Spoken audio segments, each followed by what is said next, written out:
Gracias, Mo. Y pasamos a los insiders y quiero arrancar con Rodrigo porque después de esta victoria ante el Valladolid ya empezaron a cuestionar el futuro de Ancelotti. De hecho, están poniendo el nombre de Mourinho para regresar en la mesa. Rodri, aclárame porque hasta Ancelotti se lo tomó con humor después de la victoria.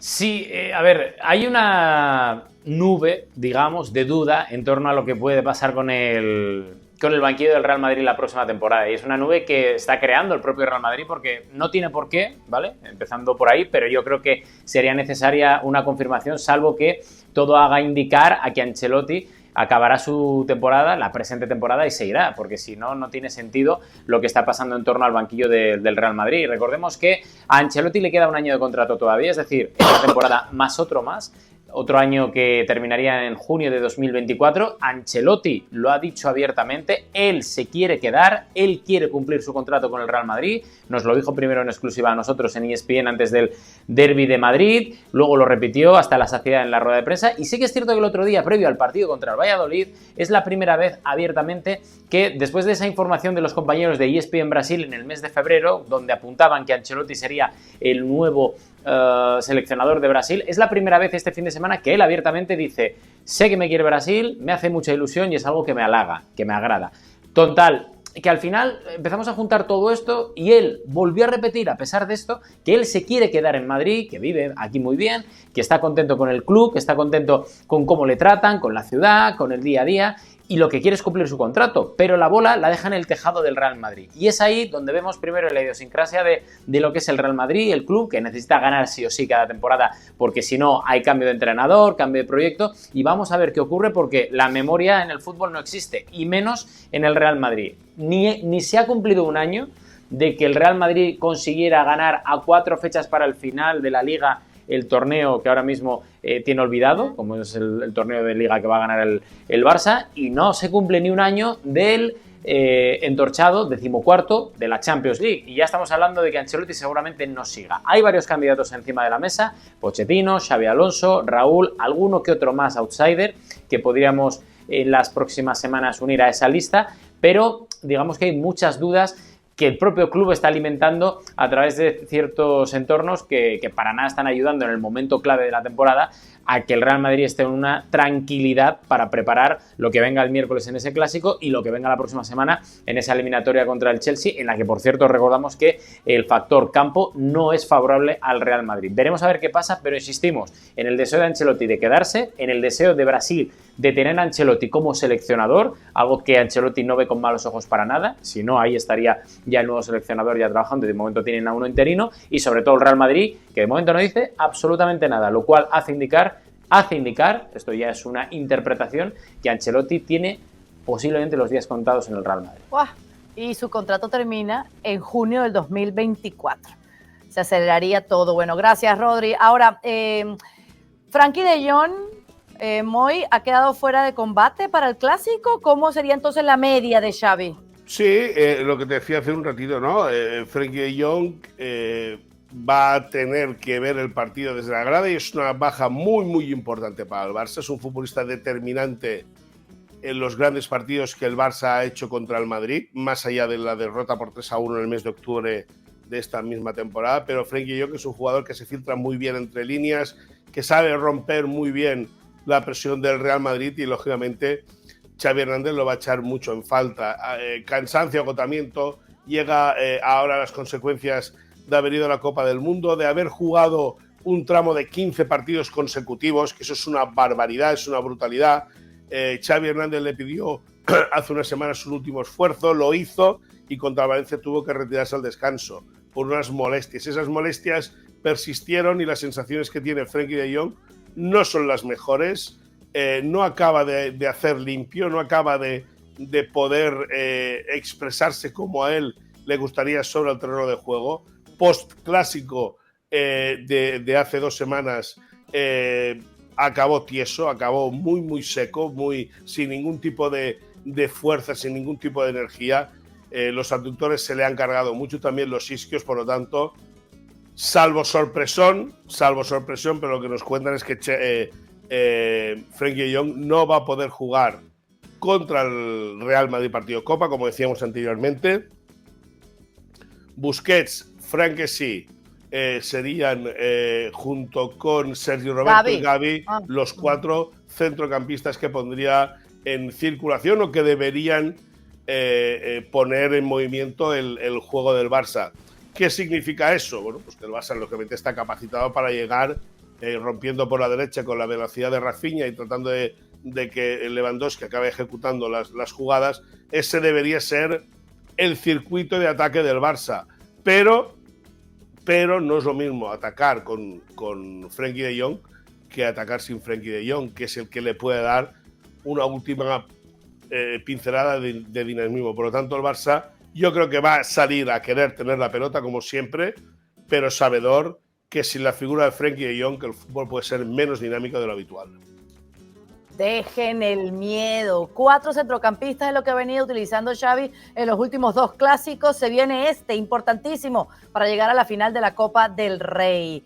Rodri, Ceballos en este partido contra el Valladolid entró por Vinicius Juniors y jugó los últimos 20 minutos. ¿Qué sabes de su renovación?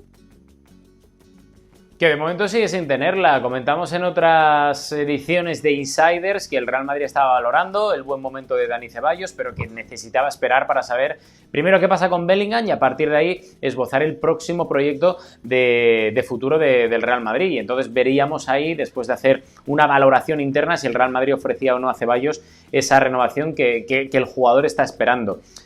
De momento no hay renovación, de momento no hay oferta de renovación, sí que está gustando mucho los últimos 2-3 meses de Dani Ceballos en el Real Madrid, pero también es cierto que Ancelotti da la sensación de que le pone cuando no queda otra, y que en partidos como el de Valladolid, que puede tener esa opción Ceballos de brillar, de tener un escaparate importante y de tener minutos y contar con más regularidad, Ancelotti siempre apuesta por otros, por lo cual vamos a ver qué ocurre y si finalmente, dependiendo de lo que pase con Jude Bellingham, que ya adelanto que de momento no hay novedades a día de hoy, por lo menos en la grabación de este segmento, pues vamos a ver si el Real Madrid finalmente ofrece o no a Ceballos una renovación. El jugador quiere quedarse en el Real Madrid porque interpreta que no hay un club como el Real Madrid y que lo que quiere es quedarse para triunfar, tener opciones y jugar de forma regular. Si no, hay muchos equipos que están pendientes del futuro de Dani Ceballos. O sea, no va a tener problemas para jugar la próxima temporada, pero hay uno que hay, digamos, una especial relación entre Dani Ceballos y ese club, que es el Betis. No es la primera vez que al Betis se le relaciona con el futuro de Ceballos o con una posible cesión, no es la primera vez, pero hay un deseo mutuo de volver a unir sus caminos, aparte de otras opciones que pueda tener Dani Ceballos, no estamos diciendo que es la única, pero hay un deseo mutuo de Dani Ceballos volver a su casa y del Betis tener al que ha sido seguramente junto con Fabián su máximo estandarte en los últimos años de salido de cantera. El problema, el de siempre, que vamos a ver cómo acaba el Betis la temporada, si consigue recortarle puntos a la Real Sociedad y meterse en Champions a final de Liga, que sería algo que beneficiaría muchísimo al Betis, de cara a conseguir a Dani Ceballos, pero es una de las condiciones que podría imponer Dani Ceballos para volver al Betis. Pero vamos a ver, insisto, lo que pasa, que por cierto, el Betis también está muy cerca de Aouar, el jugador que juega en la Liga Francesa y que gusta muchísimo a la dirección deportiva que sale de Antonio Cordón y al propio Manuel Pellegrini, que va a seguir como entrenador, por lo menos de momento. Que no es lo mismo que aguarle la fiesta a alguien. ¡Ah, estoy chistosa! Bien tirado. Moisés, hablando de aguar fiestas, dime quién está enfadado con el Madrid. Hombre, el Barça. El Barça, y el enfado es importante por todo lo que ha acontecido con el tema Negreira, porque por segunda vez consecutiva, como hemos comentado hace un momento, no va a haber comida de directivas en la previa del partido del próximo fin de semana. Ya se dijo en el partido de Liga que bueno, se intentó tapar de alguna manera, pero ya cuando hay 2 clásicos entre semanas y en ninguno hay un encuentro de directivas, la sintomatología no es la mejor. Fuentes del Barça comentaron hace unas semanas a ESPN que el tema de la Superliga y que el tema de los partidos de pretemporada, que eso a priori no debería afectar porque es una cosa que le conviene a los dos. Pero vamos a bajar 2 o 3 líneas el juego, vamos a poner la pelota en el suelo porque recordemos que explicamos en su momento que habría un clásico en el mes de julio en los Estados Unidos, veremos si ese clásico se disputa o no. Ta, ta, ta, tan. A ver, Rodri, ¿qué me traes de Andrea Berta, del codiciado director deportivo? Director deportivo del Atlético de Madrid, que hay mucha gente que como no es uno de los directores deportivos que se prodigue demasiado por los medios de comunicación y que está, digamos, en un segundo plano mediático, hay mucha gente que no le tiene pillada la medida al director deportivo del Atlético de Madrid, que ya lleva varios años en el club colchonero, está haciendo muy buen trabajo, digamos que es una especie de complemento de Simeone, que el propio Simeone había pedido en su día para no llevar toda la responsabilidad de las planificaciones deportivas de la plantilla colchonera, y que la verdad que está haciendo buen trabajo y que está llamando la atención de grandes equipos. Ya lo hizo en su paso por el calcio, por la Serie A italiana, con sus colaboraciones, etcétera, y digamos que ha tenido ofertas y varias de ellas importantes, varias de la Premier League e incluso también para volver a su país, es decir, Italia. Una de ellas de la Juve, según nos contaba en esta misma mañana, que parecía muy, muy interesada. Lo que pasa es que él está tan identificado con el Atlético de Madrid, está tan cómodo trabajando dentro del club colchonero, está tan bien viviendo en Madrid que él no se quiere cambiar ni de aires, ni de ciudad, ni de club. Él está muy bien y la verdad que muy considerado también por sus jefes, Miguel Ángel Gilmarín y el propio Enrique Cerezo, que son los que mandan en el Atlético de Madrid, por lo cual no hay mucha historia, pero sí que es cierto que esto es un respaldo para que a nivel deportivo el Atlético de Madrid siga trabajando con esa buena sintonía entre Simeone, Andrea Berta, etcétera, y sobre todo también un pequeño respaldo para la dirección deportiva, que insisto, como no habla públicamente, no se prodiga demasiado en medios de comunicación y está en un segundo plano, pero también es parte del éxito del Atlético de Madrid el papel y el trabajo de Andrea Berta. Bajo perfil a veces se trabaja mejor, ¿no, Moisés? Háblame del cambio de técnico en el Español, que significaría que César Montes, el mexicano, tendría un nuevo capataz al frente. Sí, y es una cosa que comentamos aquí en ESPN, en los segmentos de la Liga Día, en ESPN, evidentemente, que si Diego Martínez, el hasta hoy técnico del Español, no sacase un buen resultado en Girona, pues se lo cruspirían. Perdieron el partido y se lo han cruspido, liquidado. Diego Martínez, el técnico gallego del Español, que deja al equipo un punto por encima del descenso, con opciones de estar matemáticamente en posiciones de descenso en las últimas 10 jornadas, si hoy, que se juega esta noche, o antes de que se acabe de grabar antes, o sea, el partido se juega esta noche, para que lo entiendan. Me estoy liando. La gripe que tiene mal. Totalmente. Puede acabar en puestos de descenso a falta de 10 jornadas para que acabe el campeonato, y lógicamente eso no entraba en el proyecto ni en la idea del Español. El Español ha firmado a un nuevo entrenador, se llama Luis García, sin ningún tipo de experiencia en la élite, exfutbolista del equipo, hizo muy buen trabajo en la DAM, que es una escuela de formación hasta juveniles, demostrando una capacidad técnica brutal y exponiendo o implantando sistemas de juego que los futbolistas los exponían de manera sensacional sobre el terreno de juego.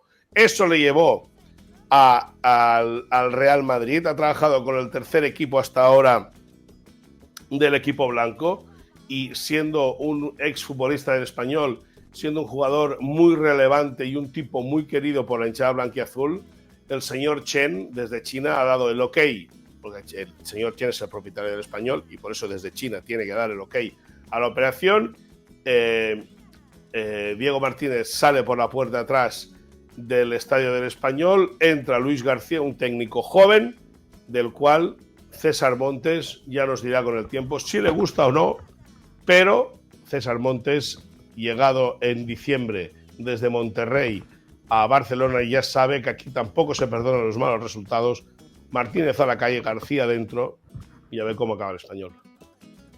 Por cierto, Caro, perdona que te corte, un apunte de última hora, y es que lo comentábamos al principio, Pacheta ha sido destituido como entrenador del Valladolid, y entre otros, porque ha sonado José Bordalás, el Pitu Abelardo, parece que el que de momento a día de hoy tiene más opciones de pillar ese banquillo es Paolo Pezzolano, ex de Cruzeiro y uruguayo. Me gusta cómo vienen. ¿Paolo qué? Ese, un entrenador uruguayo muy bueno que viene de Cruzeiro. ¿Cómo se llama? que te estoy viendo, que me la vas a armar, que no, Moisés. Sí, te conoce. Hasta engripado puedes hacer bromas.